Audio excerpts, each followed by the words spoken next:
Yo les amis, j'espère que vous allez bien. On se retrouve ce matin pour un point complet sur le marché des cryptos avec un Bitcoin autour de 66 400 $ et Ethereum autour de 3 550 $.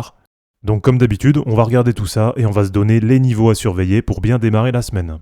Allez, avant de commencer cette vidéo les amis, sachez que vous pouvez maintenant devenir un membre Wolf en cliquant sur le bouton rejoindre sous la vidéo. Et pour ceux qui veulent aller encore plus loin et être fin prêt pour le bull run qui arrive, eh bien ça se passe dans le groupe Telegram Crypto Wolfgang et vous avez le lien dans la description de la vidéo.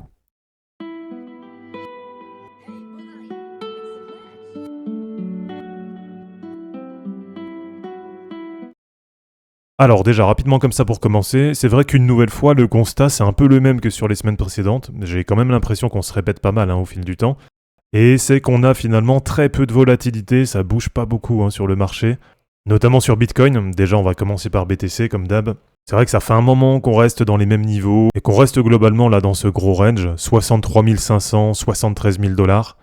Et juste à suivre cette semaine, là ce qu'on va surveiller, eh bien c'est cette moyenne mobile 20 hebdo qui est en train de monter. Et du coup, qui arrive quasiment sur les prix actuels. Donc nous, là, ce qui va nous intéresser, en tout cas ce qu'on voudrait voir, ce serait un appui du prix sur la MM20, pour ensuite remonter et aller retester, pourquoi pas prochainement, l'ATH de Bitcoin autour de 74 000 $. Et sinon, donc un scénario qui pourrait être négatif, ce serait d'aller casser à la baisse la moyenne mobile 20. Et là, c'est vrai que ce serait quand même pas très positif. Quand on est sur des belles dynamiques haussières comme ça, c'est assez rare finalement de casser la moyenne mobile 20.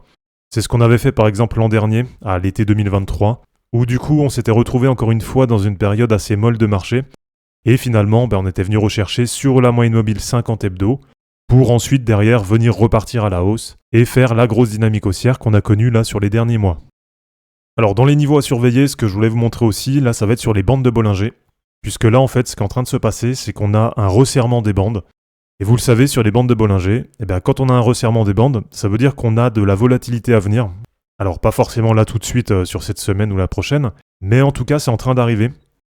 Et on sait que moins on a de volatilité, et plus ça part après, on va dire, de façon explosive.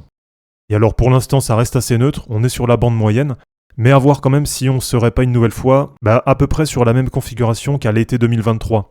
Et donc on va dire le scénario le plus baissier qu'on puisse anticiper pour l'instant sur Bitcoin, ce serait de revenir sur la bande de Bollinger basse, et elle est pour l'instant autour de 52 000 $, et donc le temps qu'elle remonte, ça pourrait faire un appui, pourquoi pas, entre 52 000 et 56 000 $. Voilà, ça reste un scénario qui est totalement possible. Maintenant, c'est vrai que voir Bitcoin casser à la baisse cette bande de Bollinger basse, ou voir même sur Ishimoku casser à la baisse la Kijun Hebdo, qui a la courbe en jaune autour de 56 000 $ actuellement, ça paraît pas des scénarios qui sont très plausibles. Ou alors ça arriverait vraiment si on avait une mauvaise news sur le marché. Mais si on reste un petit peu dans cette dynamique, on va dire d'attente d'une deuxième vague haussière sur le marché, de l'attente aussi du lancement officiel des ETF sur Ethereum, je pense que pour l'instant il n'y a pas forcément lieu de s'inquiéter d'une grosse baisse du marché. Mais par contre il faut quand même rester vigilant et surveiller donc à la baisse, on va dire des niveaux entre 52 000 et 56 000. Et puis à la hausse, c'est pour l'instant de rester enfermé dans ce gros range, on va dire entre 56 000 et 74 000 $. Bon, sur Ethereum, il n'y a pas eu beaucoup de changements là sur la semaine, donc on va passer assez vite. La seule info qu'on a eue, c'est que potentiellement les ETF pourraient être lancés la semaine du 2 juillet. Et alors sur les prix actuels, autour de 3500, 3600, moi je considère qu'on est sur des bons niveaux pour peut-être acheter une dernière fois Ethereum avant que vraiment ça parte à la hausse.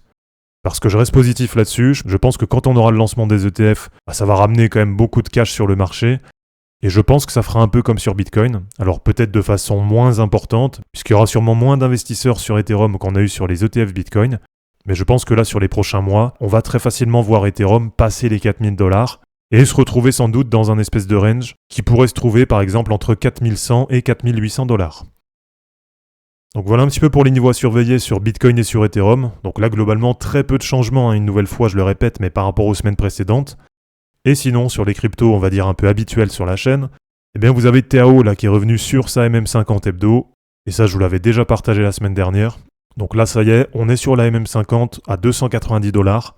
Donc bien sûr, on sait jamais comment ça va évoluer, ça peut casser à la baisse, et même si on le sait, c'est impossible de timer les bottoms, un repli sur une MM50 hebdo, c'est un très très gros niveau de repli sur lequel ça peut être intéressant de recharger quand c'est une crypto qui vous intéresse pour du long terme. Je vous la remontre, mais c'est ce qu'on a vu par exemple sur INJ il y a plusieurs semaines, et qui revient aussi de nouveau sur sa MM50 hebdo. Donc potentiellement, là vous avez déjà TAO, INJ qui sont pas mal. Dans les cryptos que j'ai dans mon wallet, vous avez aussi Alephium là qui est aussi pas trop mal. Elle est pas non plus sur CMM50, mais en tout cas on s'en rapproche. Donc Alephium aussi c'est plutôt pas mal. Et pour Kaspa, pour ceux qui m'ont demandé, donc là pour l'instant non, c'est pas du tout le bon moment pour la prendre, puisqu'on est très loin de la MM50, on est très loin des gros niveaux de repli. Et on va voir, on va suivre, on a eu un croisement haussier MM7, MM20, même si c'est vrai que là, bon, la dynamique globale sur le marché, elle est pas super positive, donc c'est pas sûr du tout que le croisement y tienne, mais en tout cas, c'est à suivre quand même sur Kaspa. Et donc en niveau à surveiller sur la semaine, eh bien, à voir si on arrive à tenir en support le niveau des 0,14 $. Donc voilà un petit peu ce que je voulais vous montrer ce matin, c'était plutôt rapide.